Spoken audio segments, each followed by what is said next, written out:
Hello there, my name's Runzy Pants, and this evening we're going to be playing the latest DLC for Shadowrun Returns called Dragonfall. Now, if you don't know anything about Shadowrun Dragonfall, basically it's a new standalone DLC for Shadowrun Returns. Now, what do I mean by standalone DLC? That phrase is probably a little bit confusing, I realise as I said that. Basically, you do still need Shadowrun Returns to actually play it, but it is not connected to the previous campaign in the original game. It's an all-new thing, which means you can't import your original character across if you had it. Also, if you're new to Shadowrun Returns, you can jump straight into Shadowrun Dragonfall. You don't need to worry about missing out any interesting plot lines, you don't have to worry about playing through so that you have a continuous character. You can start completely from the start, character generation, in a whole new campaign. Now, that is slightly different from what Harebrained Schemes, the makers of Shadowrun Returns, initially said about the DLC. It was, I believe, originally planned to be a continuation of the Seattle campaign from the main game, the main game campaign.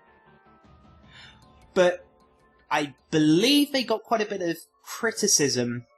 Not really negative criticism, just Shadowrun Returns is great, but it could have been so much better if they had X, Y, and Z. And one of those things was, it needed a little bit more depth to it. The original Seattle campaign was a little bit linear, you were very much railroaded down a route. It had an interesting storyline, but it was probably one much more geared towards a avid fan of the Shadowrun universe. It was very much based off one of the pen and paper games. If you don't know, Shadowrun is originally a pen and paper role-playing game.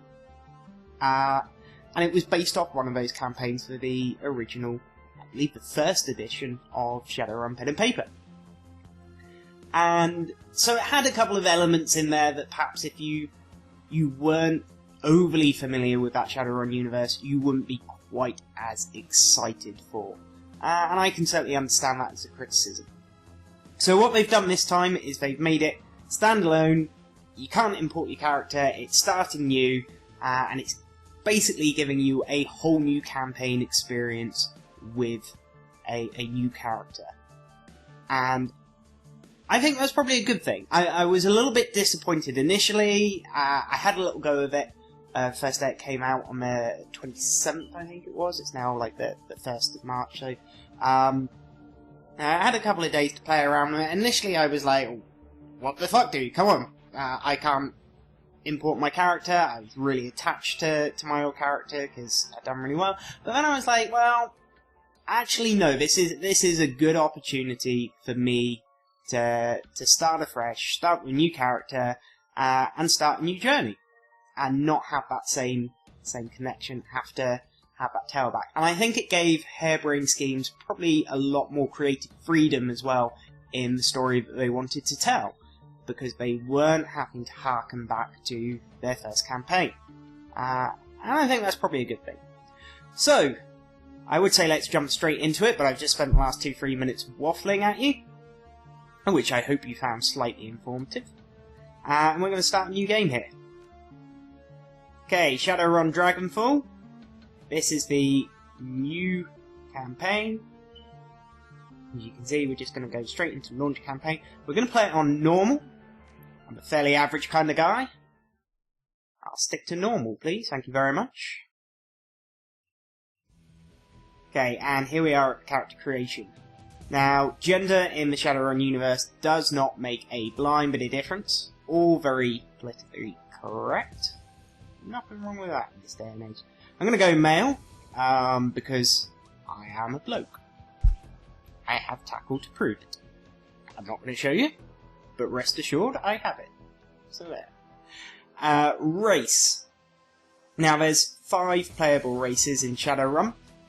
The main one is human. Now, if you're not familiar with the lore of the Shadowrun universe, basically there was a big event called the Awakening, sometime in like 2021 or something like that, it says on the screen there, I'm not reading dopey. 2012, there was the Awakening, and that's when certain members of the human race started turning into other subspecies of human, and they were the elves and the dwarves. And then, a little bit further down the line, I believe... Where is it? I think it was a little bit later, like 2015 or 2018 or something, orcs and trolls suddenly started evolving as well.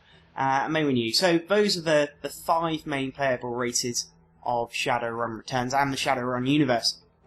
And they're all basically like subspecies of humans. Homo sapien sapien, I think elves are Homo sapien nobilis. One of them's Homo sapien robustus. See, I remember all my Shadowrun lore. It's all coming back to me. It's all stored in my head. I've got it all. I never lost it.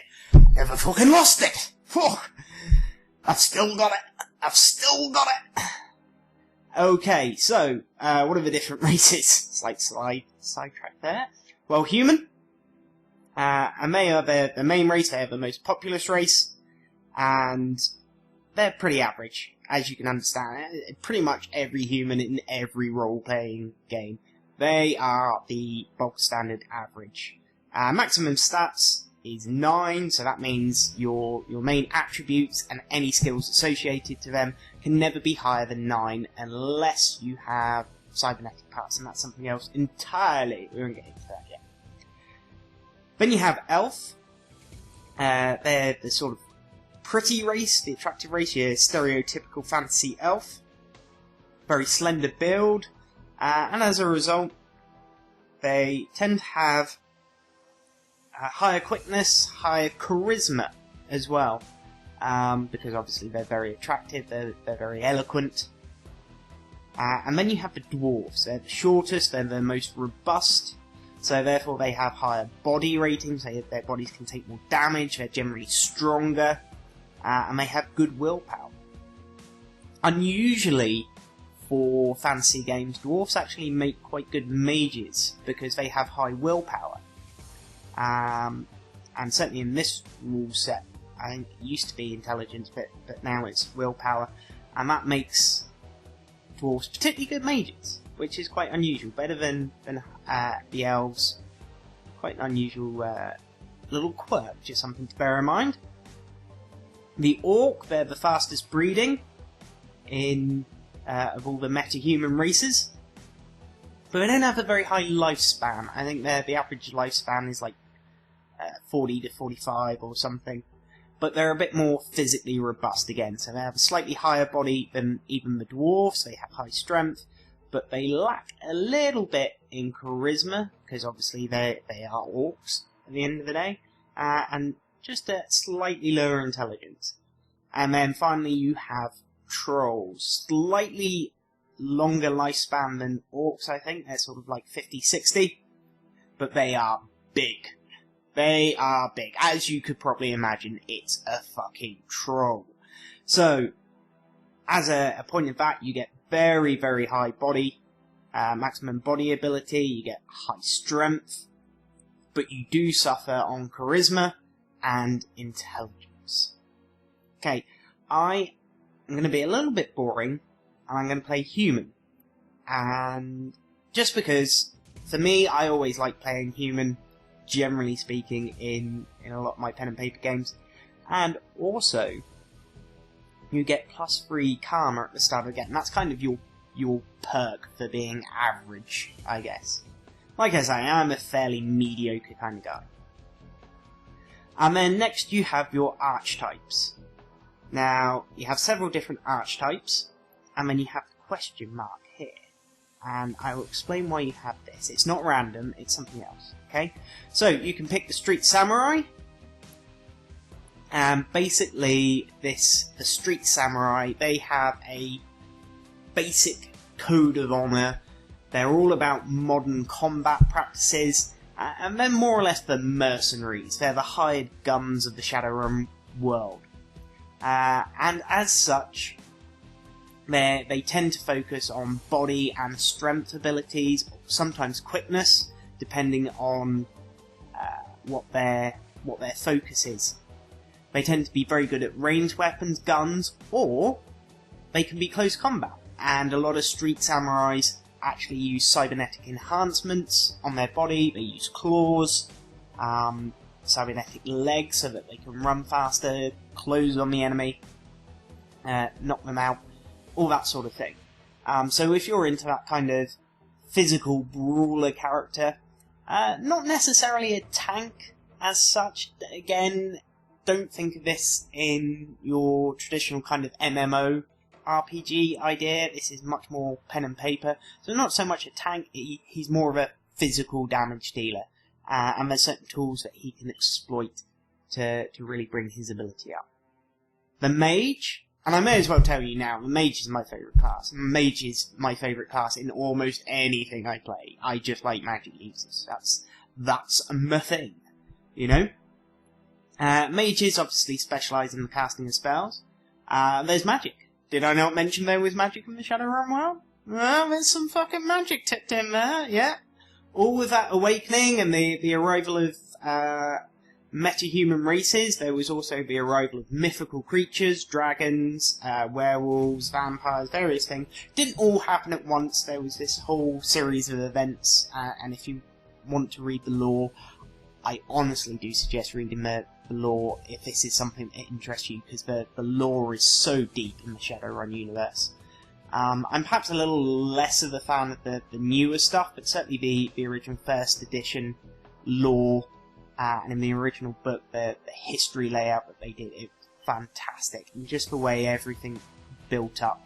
And there's a bit of an explanation about the way magic returned to the world. It's very, very interesting.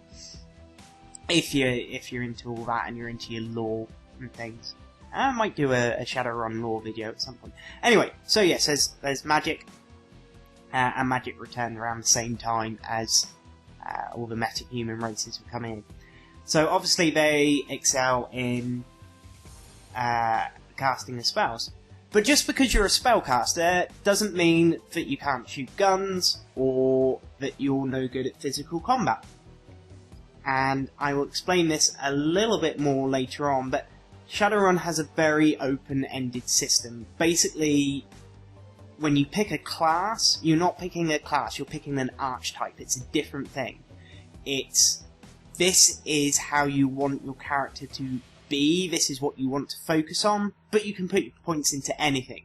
If you want to be a gun-toting mage, who perhaps isn't actually very good at casting spells, but is pretty good with fucking Uzi, and he knows a healing spell or two, well, you can make that character.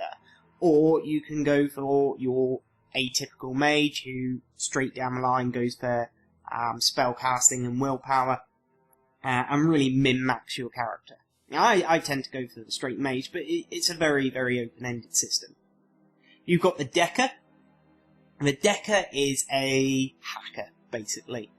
And in the Shadowrun world, you have what's called the Matrix. And it's basically the internet, except instead of tapping away on a computer screen, you mentally project yourself into the Matrix system. It's like virtual reality, more or less. And you access it through a cyber deck and what's called a data jack, which plugs into your brain. And so you can visualize everything in your head as you move through the computer, basically, as you move through the internet. And again, as they project their minds into the electronic worlds, they can find secrets. All good Shadowrunner teams really do need a Decker, at least one Decker in the crew, because that's normally where you're going to find secrets out, where you're going to be able to hack into bank accounts, you're going to be able to dig up the secrets that the corporations don't want you to find. And decking is an interesting sort of character to play. I do, if I'm not playing a mage, I do like Deckers. I think they're a very interesting character. You then have Shaman, who is a slight twist on the mage.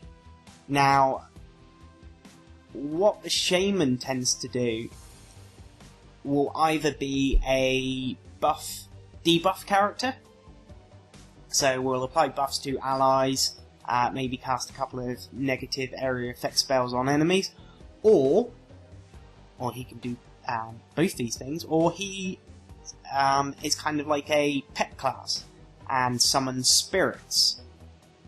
So you can summon in different elementals to fight for you, and obviously they have their own set of skills depending on the type of elemental you summon in. Or you can be a mix of those two things, depending on what you want. They're a bit more, as you might imagine with Shaman, they're a bit more ritualistic, a bit more tribal in their outlook. They have totems, and when you reach a certain level you pick your totem, and that can have a massive effect on how your character plays. What I like to do with my mage, like I said, Shadowrun is an open-ended system, so just because you're a mage doesn't mean you're locked out from doing any of these other things, is I like to go straight down the mage path first, and branch out a little bit into Shaman. And I do like some of the Shaman abilities. It's quite nice to be able to summon elements. It's quite nice to have some of the debuff abilities or buff abilities available to you. So that's quite a useful thing. There is a little bit of overlap as well between Mage and Shaman in some of the spells that they can do. The next you have Rigger. Rigger is probably the one I'm least experienced in. And they're kind of similar to Deckers in that they're very technical minded, therefore their key attribute is intelligence, the same as a Decker. But rather than hacking into the matrix, although a lot of them can do that as well, you know, the general secondary thing if you're a Rigger is to be a Decker as well, or vice versa. But they use their mind to control drones, basically. So imagine the US military Predator drones or something like that, except that's being controlled by someone's mind rather than someone on a joystick. And that's the way that works. They provide surveillance, support, and a little bit of extra firepower. So again, they can be kind of like a pet class, but providing buffs rather than damage like the Shaman classes. But they do have the damage ability as well, depending on what drones you buy. And again, very, very flexible systems. I keep saying it, it's one of the key things I really, really like about Shadowrun is just how open their kind of class system, character building system is. And finally is the physical adept. Adepts are magically active, so they're a little bit like mages, except instead of using their magical ability to cast spells, conjure things, or whatever else, they use their magic to develop their own physical capabilities. So I guess the closest thing you could kind of compare it to is like a monk class using chi. Chi energy to allow them to perform ridiculous physical feats that wouldn't be physically possible without that. Now, I said I would tell you about the question mark at the end. Well, quite simply, it doesn't mean random, it means none.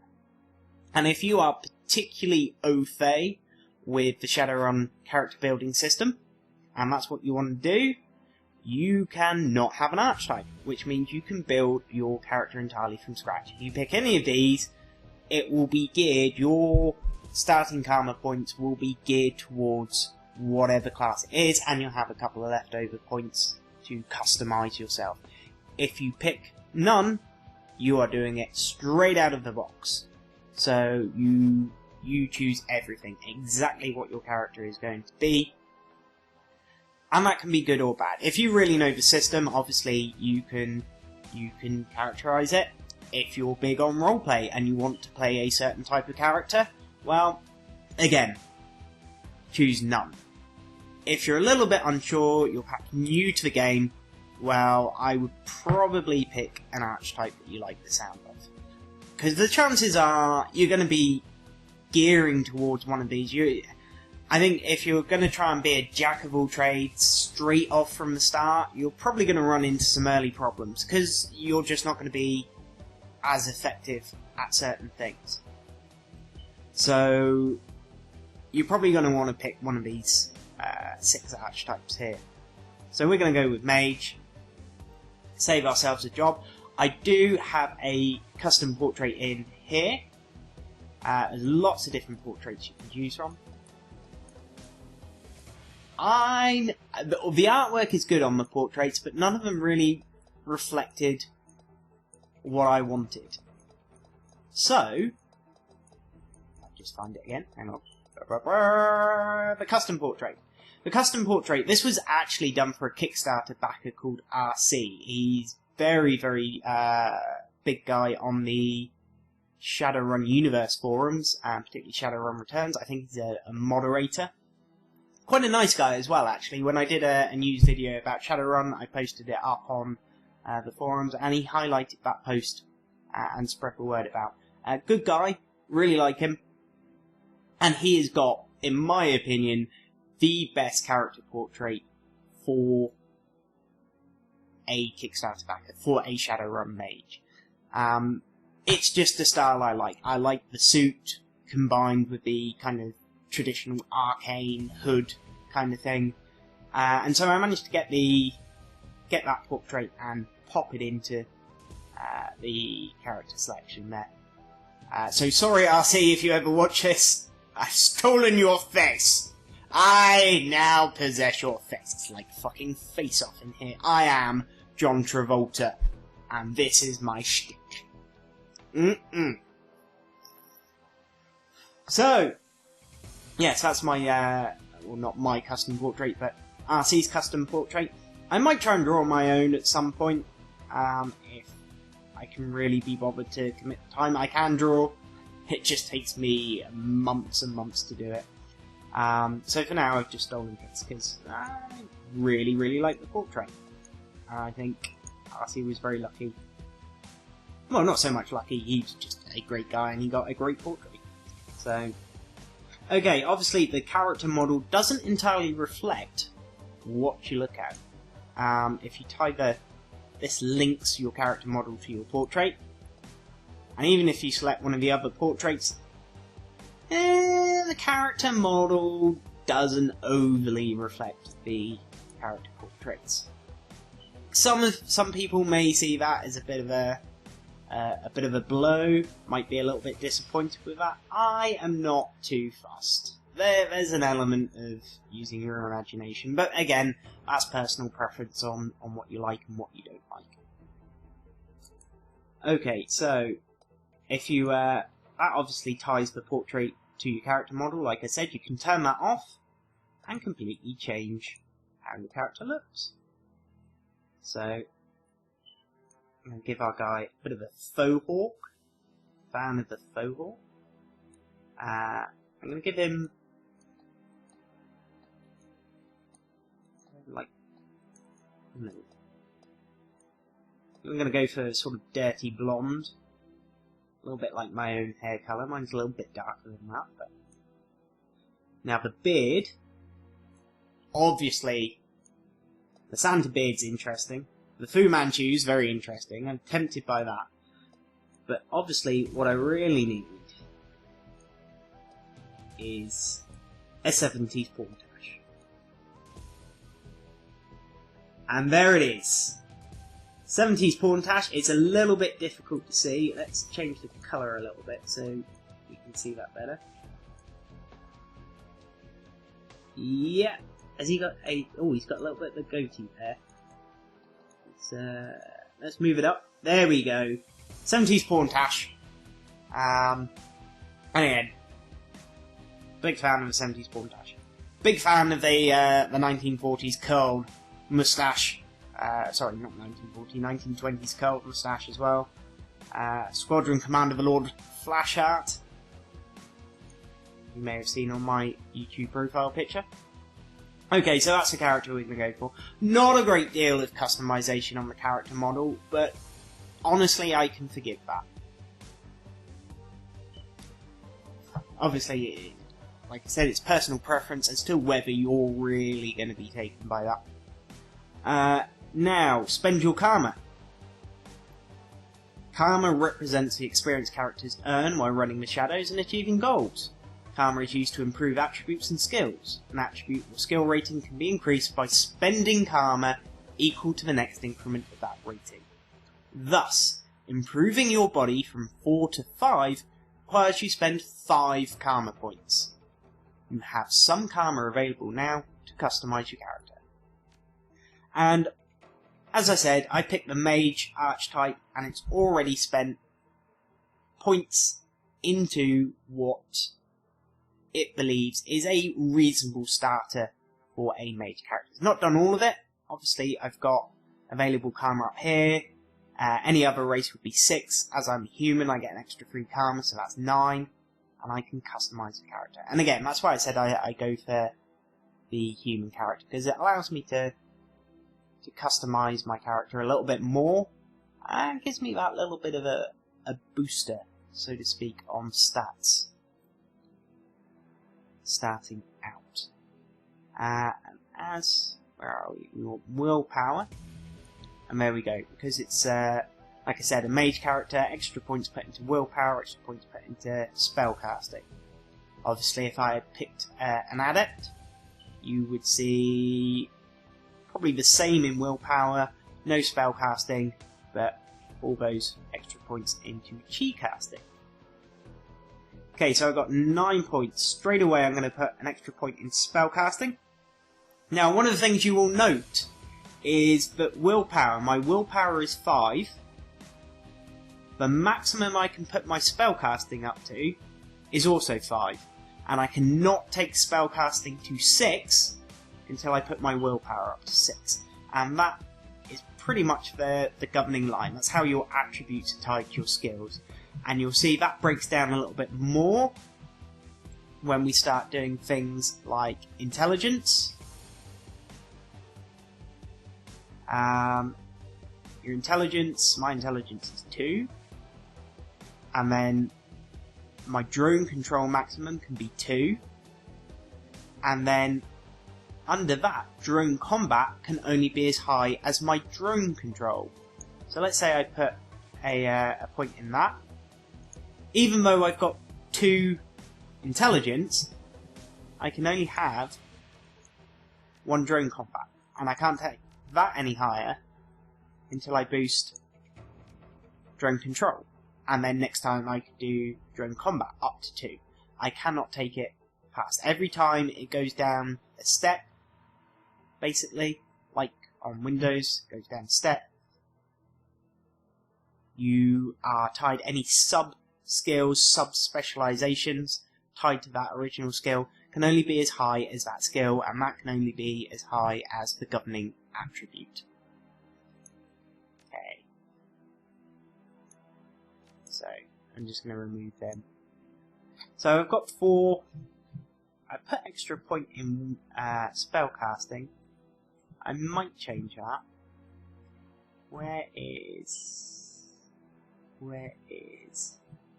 I'm not too fussed about range combat, because although you can be a gunslinging mage, I personally find being a straight up mage is more useful. Just generally speaking. And I am looking for biotech. There we go. And we've got some points in biotech. Leaves me 1 point left. What am I going to put 1 point in? Spirit summoning, maybe. Conjuring. 1 point left. What am I going to put that in? Think. What do we want? Close combat, not really my thing. Throwing weapons, not really. Decking, I could, but I don't really see the point. I think I might go with Conjuring. There we go. And just tie that in. So, mostly mage, but a little bit of shamanism mixed in there, and that is going to be my character. And then we get to choose an etiquette. Etiquette is about knowing how to behave in various social situations. Right etiquette can give you an edge in certain conversations. Choose an etiquette from the list below. Choosing an etiquette does not cost karma, and each etiquette can only be chosen once. So, I'm going to say my character was a corporate mage, but I'm going to say he was working corporate security. So I'm gonna know how to behave in security situations. I'm gonna know how to talk to other security personnel. That's my shtick. Obviously, you've got the other choices there. Corporate, so if you're dealing with corporate people, gangers, high society, socialites, talking about the Shadowrunners, street. Not entirely sure how street is different from gang, maybe, I don't know. Or academic. University sorts, professors, that kind of thing. I'm going to go with security. And there we go. And then you get to choose your name. And I will, of course, choose my name to be Runzy Pants. That's my code name in this ultra secret world. And there we go. That's the character creation for Shadowrun Returns Dragonfall. Okay, we're going to boot up. We're going to start doing our first run. It's the Half-Elf Manor run. And let's see how that one goes.